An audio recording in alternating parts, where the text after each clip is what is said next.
Hello, magandang umaga po sa lahat.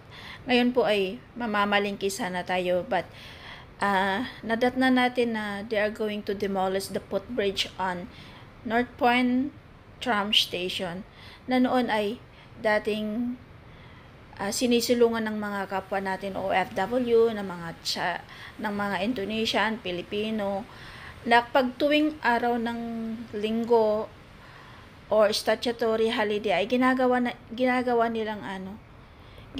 nilang silungan kapag maulan, kapag malamig. Pero ngayon ay they are going to demolish kasi nga noon sinunog po kasi ng mga settler dyan. Marami po kasing settler dyan, yung mga homeless na wala silang matitirhan.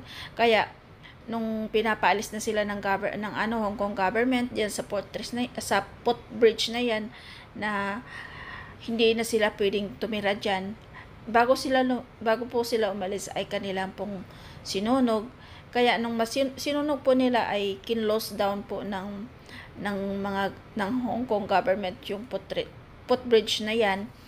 At sa ngayon ay totally demolished na po nila. So sayang naman po, nakakalungkot lang kasi nga kapag statutory holiday o tiglamig o mainit ang panahon ay ginagawa po yung silungan ng ating mga kapwa OFW, especially yung mga Indonesian. Diyan po sila naglalatag ng mga banig o di kaya nagluluto pa sila, nagtitinda sila ng mga pagkain nila. Ay, yung mga gatherings nila, diyan po nila ginagawa. At nakakalungkot po kasi nga wala na yung footbridge na yan, na isa rin sanang bagay na makakatulong sa ating kapwa OFW, na mayroon silang masisulungan sa araw ng tag-ulan o especially kapag pinapalabas sila ng kanilang mga amo tuwing may bagyo, may ulan, na wala silang pupuntahan, tulad ko na minsan wala ring pupuntahan. So minsan nakakaupo rin ako diyan, minsan nakikipagchika rin ako sa ating kapwa OFW, sa mga kapwa natin Indonesian. So malungkot lang kasi nga kanila nang i-demolish.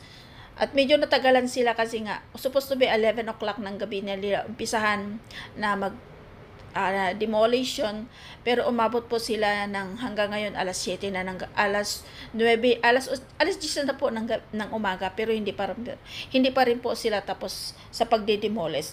Kaya ang kalsada po ay close at walang bus, walang tram. So yan lang po ang may share ko sa inyo for this demolition of footbridge here in North Point Tram Station. Bye-bye.